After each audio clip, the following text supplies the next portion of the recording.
work magic. So the magic man is here, and you're going to tell us about some great things. You're the ag educator at the K County OSU No, I'm Extension the magic Office. man, Beverly. You call me the magic man. Well, you know, that heart song, and it led right into you walking in here because you do always have some great information. We do at the K County OSU really Extension Office. Exactly. So today it's winter, not a lot of gardening things going on outside. Yeah. We've talked early in December about kind of cattle feeding and livestock feeding in the winter. The crops not really growing right now. Certainly there's wheat on the ground.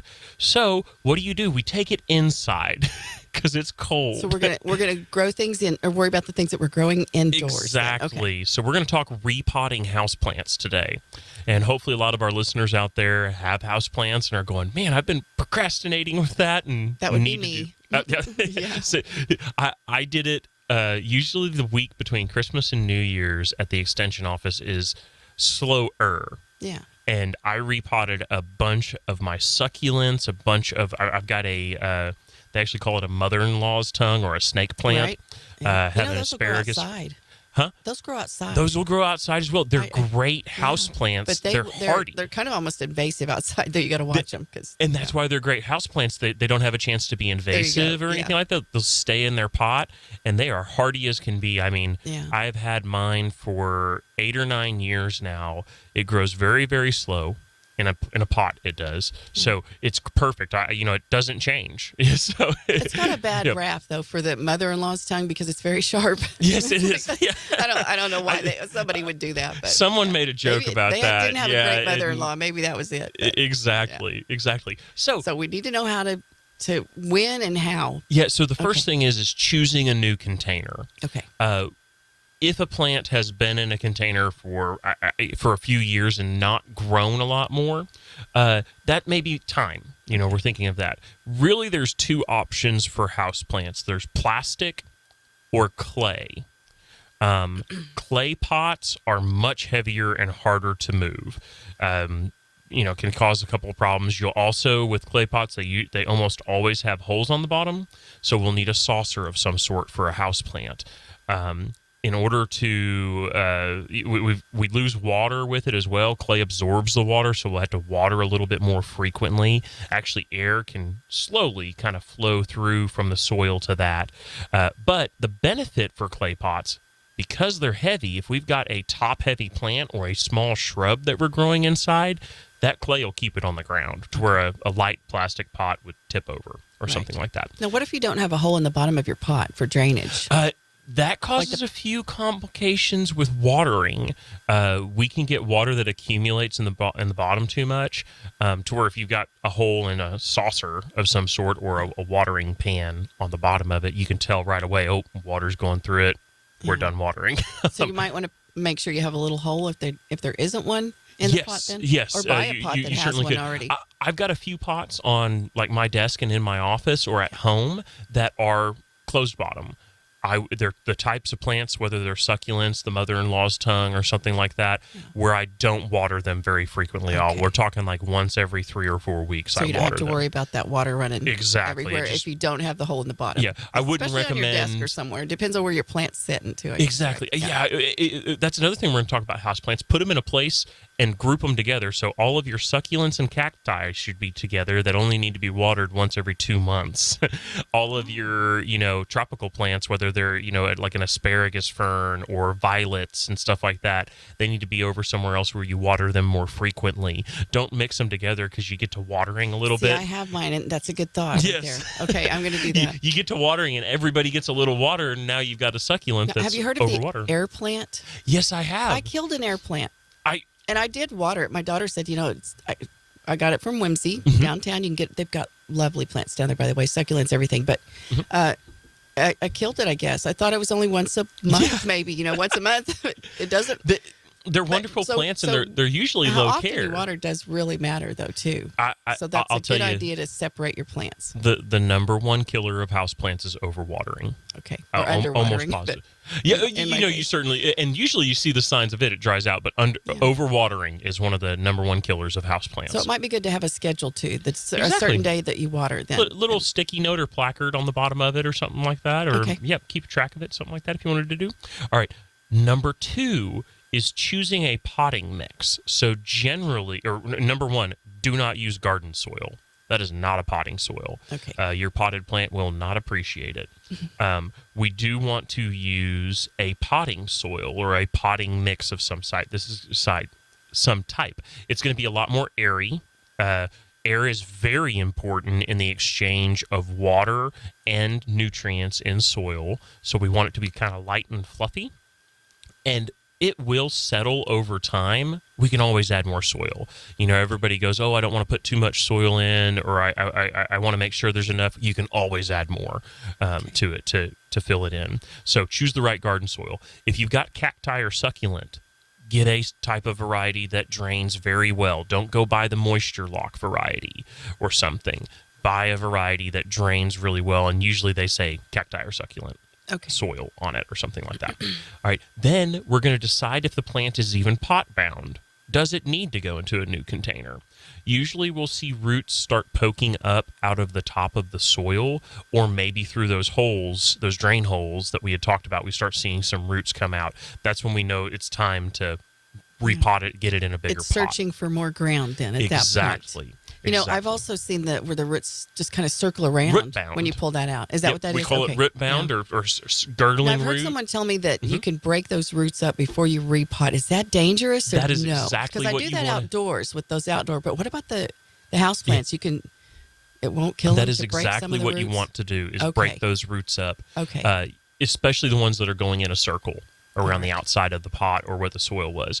I've seen people wash off every bit of soil that they can from the roots, repot, and it does very well. Some of our master gardeners do that. You don't have to get rid of all the soil, but you definitely want to break those roots up when you repot. And probably if it's that root bound, that soil has very little of anything left for the plant. So, and it's not holding water good probably either. So. Yep. Okay. You're so experienced on this, Beverly. It's like you've done this before. While. That's why I love it when we talk about growing things. Yes, indoors exactly. or outdoors. Okay. Yeah. All right. So we've decided that we need to repot the plant. It needs a new pot. Number 1, water the plant and in the original pot an hour before you're going to repot it. Why would we want to do this? We're about to stress this plant out. Okay. We want to give it its best, get it to where it's taking up some water into itself that we're not going to take away from it, and then we're going to get it in a new pot. So it's going to be, quote unquote, as healthy and ready to move as possible. Okay. Number 2, clean the used container or the new container. We want to make sure there's not any, maybe it was an old pot from another plant. We're moving them up into a bigger one that we've used before. We want to clean that and make sure it's clean. If it's a new clay pot, we need to soak it overnight so that it doesn't pull all the moisture from the soil and dry out the soil from that. After pots are prepped and you add enough potting mixture at the base to get the plant to soil level or, a half an inch to an inch below the pot lip on there, we're going to go ahead and remove the plant from the old pot, tease the roots, as we call it, or break up the roots. You don't have to be rough with it, but we do want to go ahead and tease the roots out. And when in doubt, be just a little bit rougher than you think you need to be if you're being careful. Don't be so careful then. Okay. Don't be terribly careful. Then we're going to gently fill in potting mix. Keep it loose. We're not going to pack it down and press it in or anything like that. Keep that soil loose, and we're going to fill it in up to that soil level. And then monitor for the plant for the next few weeks. We might water a little bit more frequently. First. Exactly. Okay. What I do, I've actually repotted that the asparagus fern that I've repotted. I water every other day, and I'm at the point now where I'm seeing the soil is still wet. Okay. Before I water, and I think I'm going to hold back. I always use the finger test. That's what I do too. Mm-hmm. Same thing. Feel in the finger. If you feel moisture in there, there is water. when in doubt, if you feel moisture in there, you can just not water. They do have little things you can stick in your plants too, but they're like airlock. The finger test is probably I'm not sure about those. Something to like rely that. on them, but I had a question real quick. Yes. When you're doing that, do you a lot of people put a few little rocks in the bottom of your pot. You're talking about that inch of soil or so to start. You do not Sometimes need you to don't do that. need to do that. Okay. Some people. It seems like it would just take up the space that the plant may need to grow. If you have good draining soil, good draining potting soil, or something that does allow water to flow through it, you do not need to do that. Okay. I've heard of some people putting like the clay pot broken clay pot down at the bottom. That's okay. The rocks, from what I know, most of the people go grab their limestone rock from their driveway. Okay. And that rock is not something that you would want to put in your soil. I hadn't thought of that. Yeah. All right. It'll actually raise the pH in your soil just a little bit. Good advice. So, yep. All right.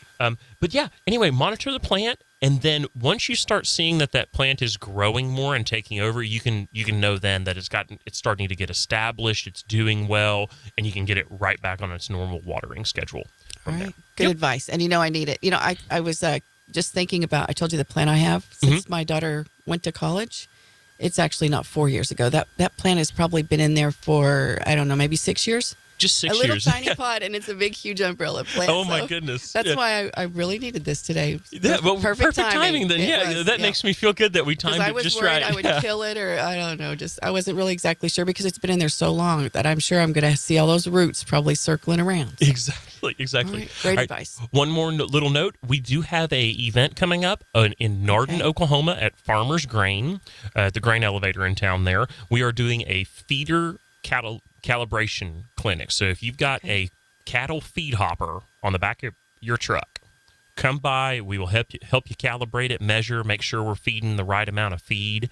If you've taken a forage test before, we can take that information and input it into a program and determine how much you need to be feeding your cattle each day with protein supplement. All right. Now, most people know where Nardin is, but real quick, let us know. We're pointing down the highway. West of Blackwell, about 5 to 6 miles. Okay, so you would just go up to I-35 then and over? Or? I-35 and exit west. As if you're, instead of going east to Blackwell, you'll go west on Highway 11. Yep. Okay, all right. There you go. Sounds like we're going to have look some for the great grain advice elevator. for the men and women out there feeding the cows. Exactly. And thank them It'd for be what good they do, time. too. That job never ends. It's a never-ending job. No, Doesn't it matter does how not. cold it is. The cows need their food. Yep. All right. If they want to call you for other advice, I mean, you guys know a lot about everything pretty much. We know. That has to do with your livestock property, canning, financial questions even. You can help with stuff like that. Yep, 4-H youth development, all types of stuff. Yeah. If you want to reach the K County OSU Extension Office, you can at 580-362-3194, or many of our social medias you can reach out as well. Just give us a call. Also on YouTube. On the YouTubes as well. Check it out. All right, I've got some Pat Benatar up next. Hit me with your best shot. Keep it tuned to 99.3.